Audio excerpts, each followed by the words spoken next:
salaamaaleykum dal leen ak jàmm ci LTC la télé citoyenne tey nag dañoo ñëw ci seen émission dox mbokk ku ko xam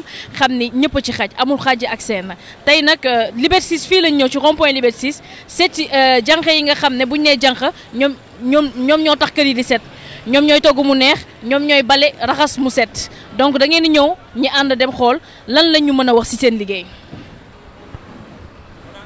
man maa ngi tudd Mouhamadou Bamba Diakhaté man maay responsable femme de ménage au niveau de rond-point Liberté 6 bare nañ fi nag mais li si ëpp daal li si am problème yi si am yëpp genn wàll gi yàlla moom mooy dimbale ma dem suturu ba yàlla dimbale ma si daal maa ngi ciy am ndam waaw. léegi yow lan mooy sa relation ak jànq yi ban relation nga am ak ñoom. sama relation ak jànq yi mooy dama leen di wutal liggéey li ma leen wutal bon parce que y a différents jànq yoo xam ni am na ñuy def 15 jours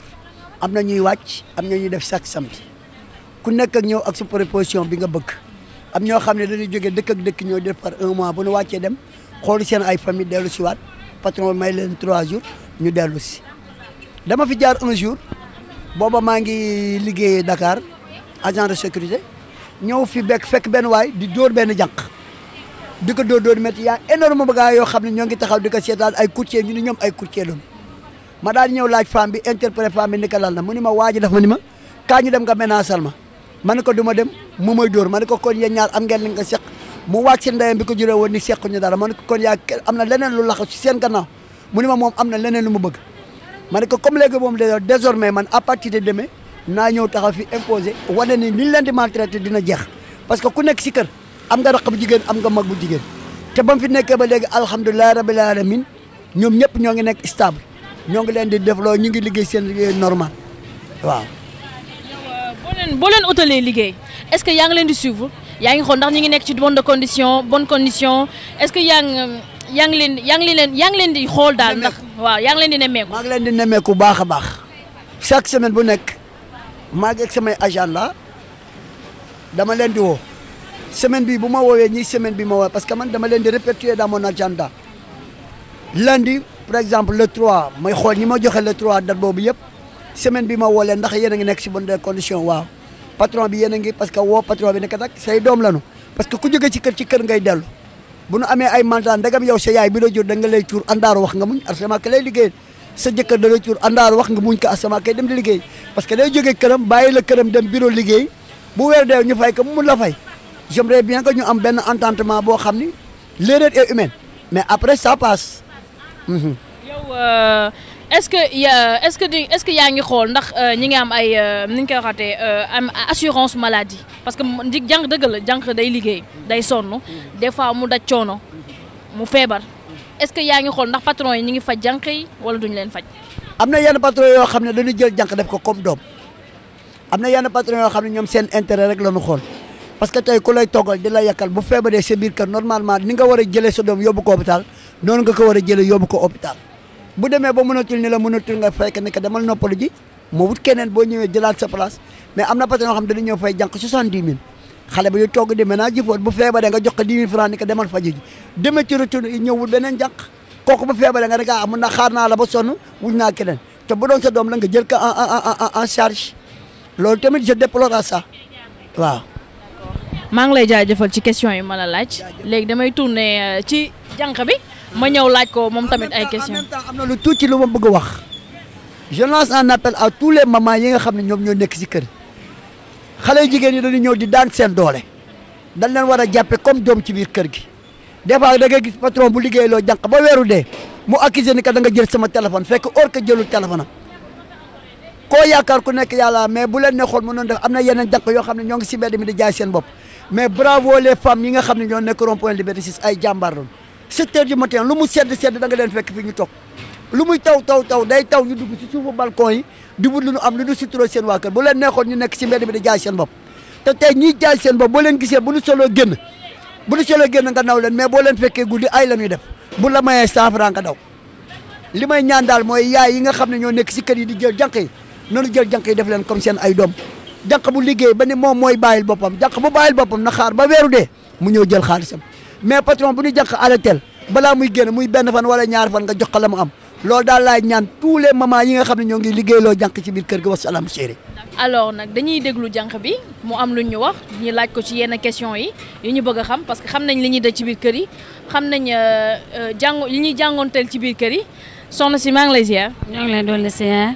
léegi man li ma la bëgg a laaj mooy yow booy liggéey si kër booy ut liggéey wala ngay liggéey si kër lan mooy sa wareef ci biir kër gi. ñun kay bu ñu wut liggéey moom damay wax ni ñu sonnee commencement bi laa ndax dañuy sonn bëgg a dee ndeysaan yi bu ñu wut liggéey ñii Pikine la ñu jógee ñii Grand Yoff ñii Poste Thiaroye instant yi ñun ñi léegi ñoom daal xamuñu àq jàng yi ndax dañoo yaakaar ne jàng daal bon la te bañ a def lu neexul yàlla rek moo ñu fi indi suba ba léegi ñoo ngi fii baa bi daal feesan deel am na ñoo xam ne añuñu am na ñoo xam ne ndekkuñu fajar lañ fi ñëw te boo ñibbi da ngay paasaar bu ñun daal ku ñu dimbali moom lañ bëgg ndax boo liggéey si kër instant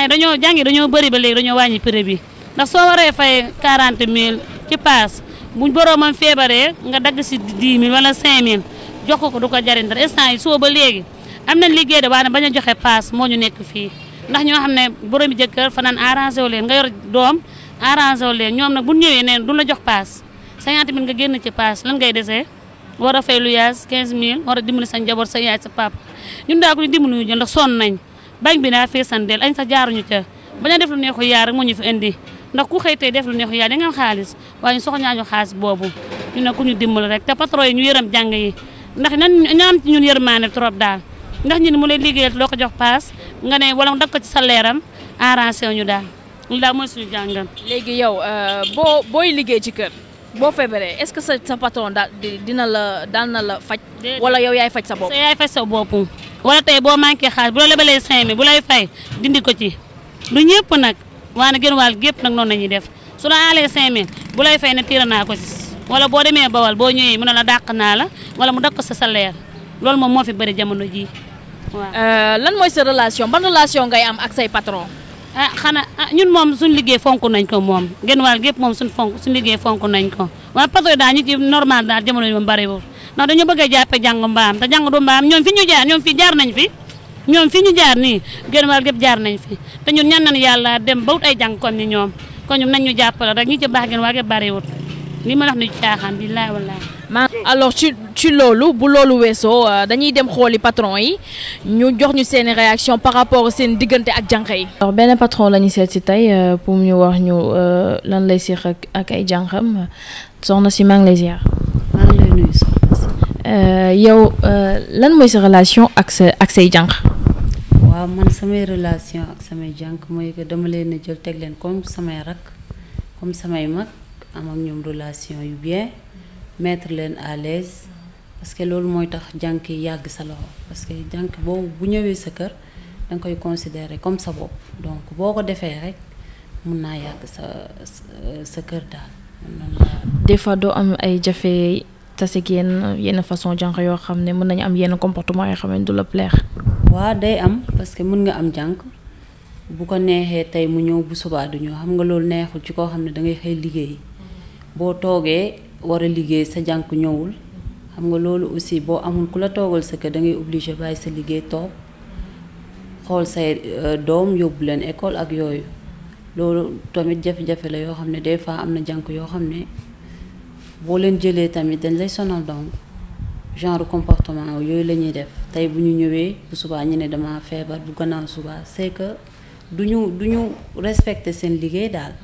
bëri na ci jànk yi koy def mais am na aussi jànk yoo xam ne dañoo sérieux donc ñoom bu ñëwee dañuy def seen liggéey semaine bu ñu war a ñëw ñu ñëw ko bu ñu waree wàcc 15 jours ñu wàcc 15 jours am na ci jànk yi nag c'est vrai que dafa jafe mais am na ci. yow di nga jox jànk congé. waaw parce que c'est normal man bu fekkee damay liggéey jël congé 1 mois mun naa toog ci 1 mois mun naa ko jox 15 jours su ma gisee ne dafa sonn et que liggéey bi demeewul noonu. mun naa ko jox 15 jours parce que man personnellement ragaluma liggéey sama liggéey kër mun naa ko defal sama bopp c'est parce que damay liggéey moo tax may wut jànk mais sinon man personnellement sama liggéeyu kër dama koy defal sama bopp parce que aw ma ci jafe-jafe daal. yow di nga faj jànq des fois di nga am jànq day fanaan par 15 jours lay wàcc est-ce que bu feebaree di nga ko faj wala boo ko fajee da nga koy retirer ci salaire wala da nga koy faj rek te yàlla tax. jànk comme ni ma la ko waxee rek jànk da nga koy def comme sa sœur bi nga nekkal wala sa frère wala képp ku nekk ci kër gi rek muy boy muy gardien bi et tout ça boo feebaree premiers soins yi parce que ci kër gi nga feebaree donc war nañ laa mën a faj te duñ la laaj dara donc lu ci des nag bu fekkee dem na ba jóge ci kër gi dem toog këram loolu peut-être mun na jëlal boppam charge mais tant que mi ngi ci say charge bopp moo nekk ci kër gi donc pour man gisuma ne warul am ne yow ngay retirer xaalis ci salaire am daal man daal gisuma loolu te loolu duma ko def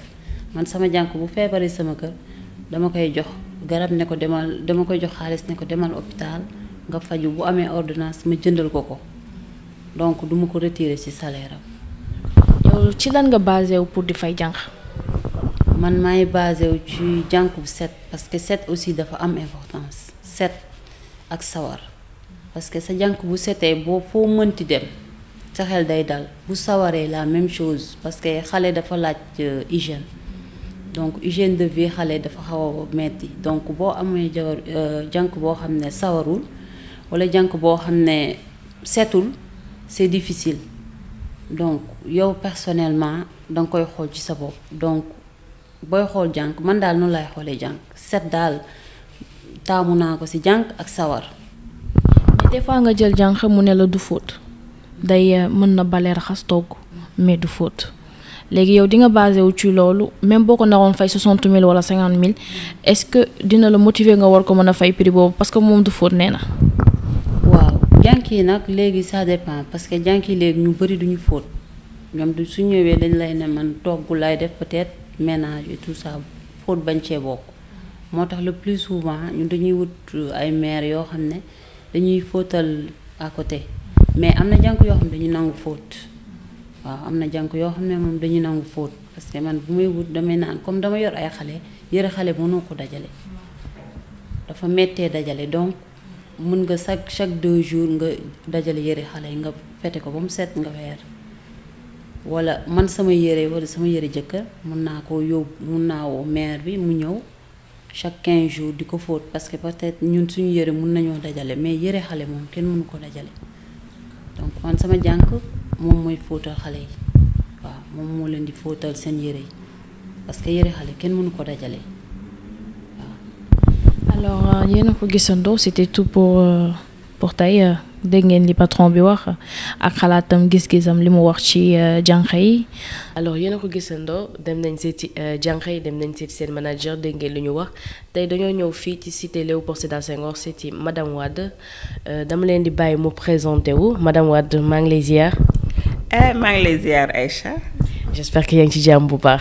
maa ngi ci jàmm. dama lay bàyyi nga présenté wu nga wax téléspectateurs yi yow yaay kan. merci donc man maa ngi tudd Awa Wade nekk inspectrice de l'éducation nekkoon syndicaliste yëngu lu bari ci wàllu syndicat d'enseignants yi en tant que secrétaire général mais yëngu aussi ci centrale syndicale yi liggéeyoon ak bon yi bu baax xam seen nekkin donc ci fànn bi ngeen di waxtaane je crois que dinañ war a mën a waxtaan tuuti. alors kooku mooy madame Wade sama première question mooy ban situation juridique la jànq yi am fii ci Sénégal. jërëjëf d'abord bu ñuy wax statut juridique dañuy xool d'abord li nga xam ne existe na au plan international ñuy fàttaliku ni bon yi au plan international l'OIT a pensé à une convention pour les travailleurs et les travailleuses domestiques puisque bu ñuy xool législation nationale yu bari tumuranke nañu par rapport ak seen nekkin ba tax convention bi ñuy wax convention 189 OIT taxawal ko en 2011 convention boobu dafa ànd ak benn recommandation 2001 bi koy complété li convention bi tëral bari na ci wàllu bon yi ndax dañ leen a jàpp en tant que travailleuse li ñu wax d'abord mooy travail domestique liggéey la comme liggéey yépp ci leneen lu ñu sukkandiku aussi mooy travail domestique am na apport bu mag ci économie réew mi ak économie àddina puisque bu ñu liggéeyul ci kër ya problème dina am na ay couches vulnérables yu mel ni xale yi màgget yi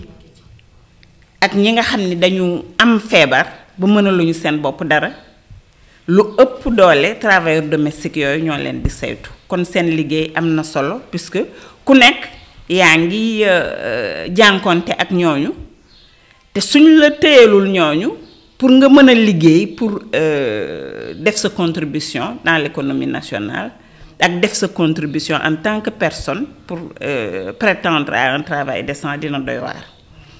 ba tax ñooñu comme niñ ko waxee liggéey bu am importance liggéey la comme liggéey yépp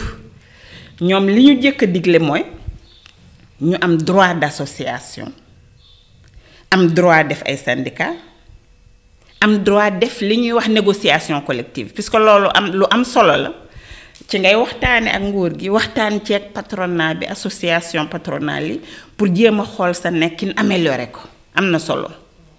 ñaax nañu aussi gouvernement yi pour ñu teg ay yoon yoo xam ni travailleurs domestiques yooyu dinañ nekk ci jàmm maanaam def mécanisme boo xam ne ku ci am lu la metti di nga mën a dem tawat ko fixer leen ay conditions puisque dafa am un salaire minimum boo xam ni réew mu nekk am nga ko garantie salaire minimum boobu réew mu ne ñu digle ni kenn warul dem en deçà de ce salaire minimum dañu am droit noppaliku congé annuel congé hebdomadaire yooyu yëpp bu ñu feebaree am congé dañu am droit seen sécurité sociale ñu war ko saytu bu ñu waxee sécurité sociale mooy boo feebaree faju boo amee accident de travail ñu faj la ak yeneen kon BIT daal li mu def nga xam ni nekk na dans le cadre du promotion du travail décent des travailleurs et travailleuses domestiques am na solo mais problème bi nag mooy ñun suñu réew Sénégal ratifié wul convention boobu muy loo xam ne lu metti la puisque am na pays Afrique yoo xam ne ratifié nañ ko boo demee fu mel ni Afrique du Sud ratifié nañ ko boo demee fu mel ni Guinée gii ratifié nañ ko Namibie ratifié nañ ko daaw mi ngi entré en vigueur ren kon Sénégal war nañu góorgóorlu pour loolu mais nag ratifié nañu yeneen convention yoo xam ni convention yooyu dafa am répercussion ci mbirum travail décent pire forme de travail des enfants yooyu am na répercussion ci travailleurs domestiques puisque ñu ci ëpp ay jigéen lañu walla ay xale kon convention yooyu nga xam ni ratifié nañ ko am na loo xam ni mën nañ ko exploiter pour travailleurs domestiques yi am na yeneen façon convention tam âge minimum de travail ak yooyu yépp mën nañ ci sukkandiku d'ailleurs mën nañu wax ni BIT sax at mu jot dafay laaj gouvernement yi ñu def rapport ci yenn kii même Sénégal joxoon nañ ko rapport ci article 19 convention boobu posé ko ci ay questions article 19 boobu mi ngi wax ci mécanisme yi nga xam ni pays bu nekk di nga ko teg pour travailleurs domestiques yi am accès ci inspection du travail pour ñu am accès ci tribunal pour suñ leen defee lu leen naqari ñuy dem di ko jooytu am ci saafara